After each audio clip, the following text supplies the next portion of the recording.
السلام علیکم ورحمۃ اللہ وبرکاتہ نحمده ونصلی علی رسولہ الکریم اما بعد۔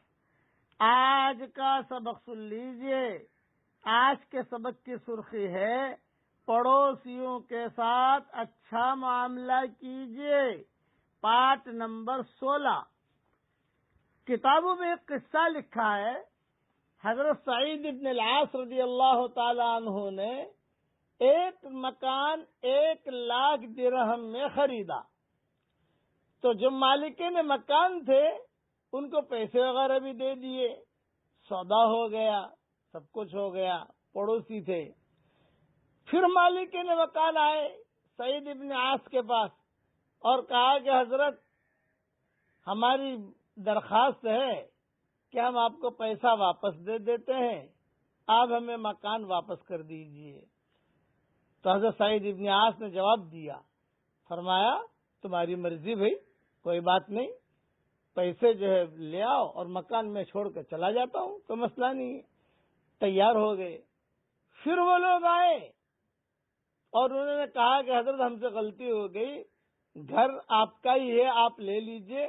تو حضرت نے گھر تو لے لیا لیکن مزید 1,00,000 روپیہ اور دیا ان کو، تاکہ ان کے دل میں کوئی کھٹک باقی نہ رہے کہ ہم نے کچھ سستا بیچ دیا یا یہ ہوا۔ حضرت نے اور دیا اور کہا بھی خوشی خوشی مکان اگر تم بیچ رہے ہو تو خوشی خوشی بیچو، دل کے اندر تمہارے کسی قسم کی کوئی کوڑن اور کوئی چبھن نہیں ہونی چاہیے۔ انہوں نے کہا کہ نہیں حضرت نے 1,00,000 روپیہ اور دیا۔ مکارم اخلاق صفحہ نمبر 231 پر یہ قصہ موجود ہے۔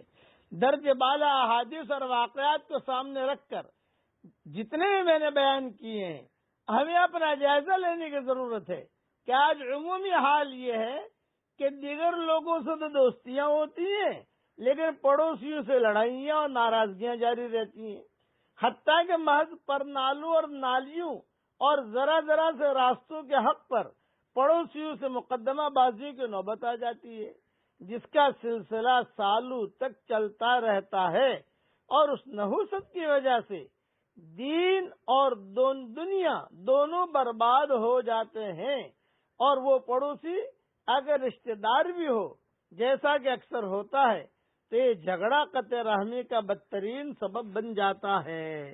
اس لیے پڑوسیوں کے ساتھ اچھا سلوک کیجیے، پڑوسیوں کے ساتھ اچھا سلوک کیجیے۔ اب ایک دعا، 5 دعائیں ہیں جو حضور صلی اللہ علیہ وسلم خود بھی بہت پڑھتے تھے اور لوگوں کو سکھاتے بھی تھے۔ پڑھ لیجیے میرے ساتھ، آپ یاد بھی کر لیجیے۔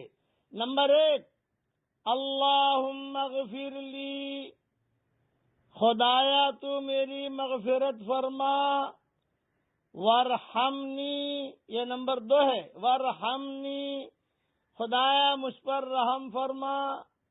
نمبر 3، واہدینی، مجھے سیدھے راستے پر چلا۔ نمبر 4، وعافینی، مجھے عافیت بخش۔ نمبر 5، ورزقنی، اور مجھے روزی عطا فرما۔ یہ 5 دعائیں زندگی بھر کا معمول بنا لیجئے۔ حدیث کی کئی کتابوں میں یہ دعا منقول ہے اور اس کے بڑے قصے ہیں جو میں ابھی بیان نہیں کر سکتا، موقع پر انشاءاللہ بیان کروں گا۔ ایک مرتبہ اور پڑھ لیجئے، اللہم اغفر لی، وارحمنی، واہدنی، وعافنی، ورزقنی۔ اے میں جس بنا کر بھیج رہا ہوں اس کو محفوظ کر لو، یاد کر لو۔ اللہ تعالیٰ یہ دعائیں ہم سب کے لیے قبول فرمائے، آمین۔ وآخر دعوانا ان الحمدللہ رب العالمین۔